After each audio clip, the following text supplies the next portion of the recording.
3D video animation के माध्यम से गोदावरी रिवर को समझते हैं। यूपीएससी स्टेट पीएससी एग्ज़ाम के लिए बेनिफिशियल होगा।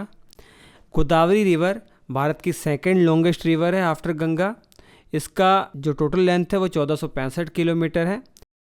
इसका ओरिजिन त्र्यंबकेश्वर से होता है। त्र्यंबकेश्वर में जो वेस्टर्न घाट का जो क्षेत्र है ना, यहीं से इसका उद्गम होता है और ये त्र्यंबकेश्वर नासिक डिस्ट्रिक्ट में पड़ता है, जो महाराष्ट्र का हिस्सा है।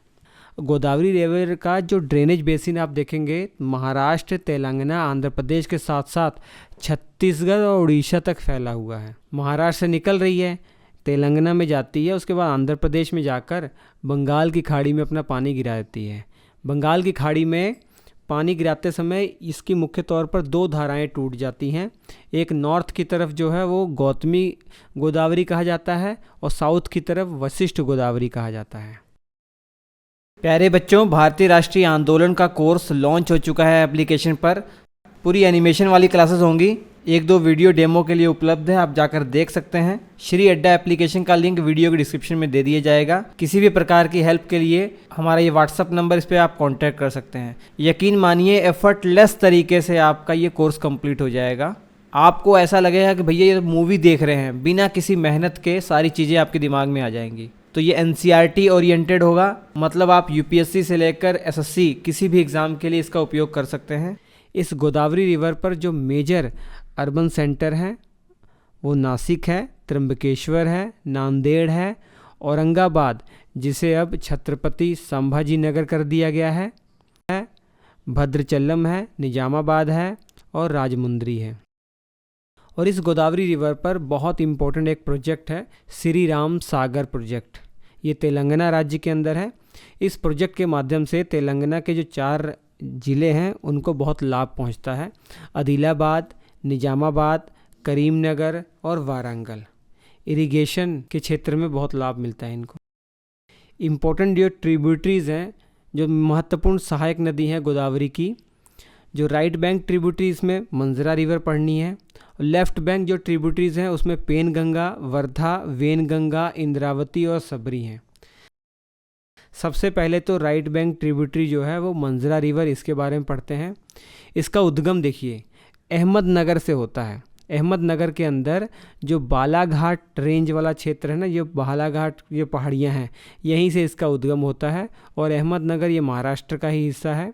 और ये रिवर महाराष्ट्र के लातूर डिस्ट्रिक्ट में फ़्लो होती है, कर्नाटक के बीदर डिस्ट्रिक्ट में फ़्लो होती है, तेलंगाना के मेदक डिस्ट्रिक्ट में फ़्लो होती है। उसके बाद तेलंगाना में ही एक क्षेत्र पड़ता है बसर, वहीं पर ये गोदावरी में मिल जाती है।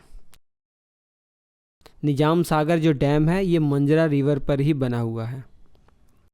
इसके बाद लेफ्ट बैंक ट्रिब्यूटरी में देखेंगे सबसे पहले पेनगंगा। पेनगंगा का जो उद्गम है ये औरंगाबाद ज़िले से होता है, जिसका नाम छत्रपति संभाजी नगर कर दिया गया है, महाराष्ट्र में पड़ता है। और यहीं पर जो अजंता रेंज है ना, यहीं से इसका उद्गम होता है। अब ये पेनगंगा महाराष्ट्र के बुल्धाना डिस्ट्रिक्ट में, वाशिम डिस्ट्रिक्ट में फ़्लो होती है और आगे चलती है तो ये आप देख रहे हैं मैप में, यवतमाल और नांदेड़ ये जो डिस्ट्रिक्ट है ना, इनको अलग करती हुई जा रही है, अर्थात इनके बीच में ये बाउंड्री का काम कर रही है। और इसके बाद महाराष्ट्र और तेलंगाना के बॉर्डर पर फ़्लो होती हुई आगे चलकर ये वर्धा को नदी को ज्वाइन कर लेती है। कहाँ पे ज्वाइन करती है ये भी इम्पोर्टेंट है, महाराष्ट्र के यवतमाल डिस्ट्रिक्ट में। यवतमाल डिस्ट्रिक्ट में एक गांव है वधा नाम से गांव है, वहीं पर ये वर्धा नदी को ज्वाइन कर लेती है। कौन सी रिवर? पेनगंगा रिवर। अब पेनगंगा रिवर के ऊपर 2 इम्पोर्टेंट डैम जो याद रखने हैं, अपर पेनगंगा और लोअर पेनगंगा। इसके अलावा ये पेनगंगा वाइल्ड लाइफ सेंचुरी से भी फ्लो करती है। और एक इम्पोर्टेंट वाटरफॉल है सहस्त्रकुंड वाटरफॉल, ये पेनगंगा रिवर पर ही है। इसके बाद वर्धा रिवर को पढ़ते हैं। अब वर्धा रिवर मेनली महाराष्ट्र में जो विदर्भ रीजन है उसी में फ़्लो करती है और इस विदर्भ रीजन की सबसे बड़ी नदी ये वर्धा रिवर ही है। इसका एग्जैक्ट ओरिजिन आप अगर देखेंगे तो मध्य प्रदेश में होता है।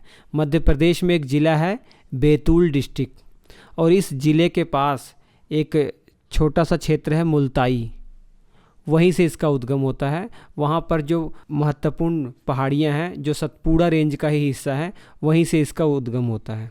और ये रिवर जो वर्धा रिवर है, मध्य प्रदेश में केवल 32 किलोमीटर फ्लो होती है। आगे ये महाराष्ट्र में एंटर करती है।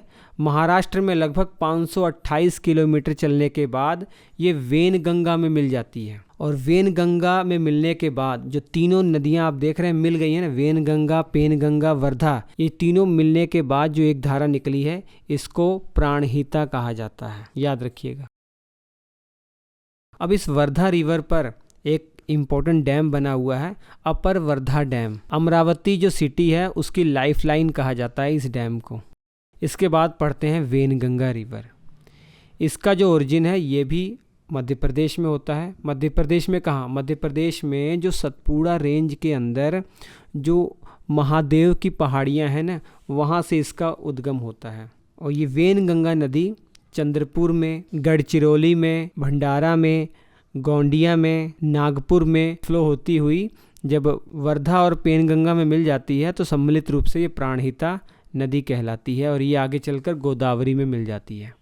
इसके बाद जो लेफ्ट बैंक ट्रिब्यूटरी है इंद्रावती, इसका उद्गम उड़ीसा से होता है। उड़ीसा में जो कालाहांडी डिस्ट्रिक्ट है, यहाँ पर जो ईस्टर्न घाट की पहाड़ियाँ हैं, यहीं से इसका उद्गम होता है इंद्रावती रिवर का। ये उड़ीसा के बाद छत्तीसगढ़ में एंटर करती है। छत्तीसगढ़ के बस्तर ज़िले से ये गुजरती है, इसीलिए तो life line of Bastar district Indravati को ही कहा जाता है। कुछ किलोमीटर आप देखेंगे तो महाराष्ट्र और छत्तीसगढ़ के बॉर्डर पर भी ये फ्लो होती है।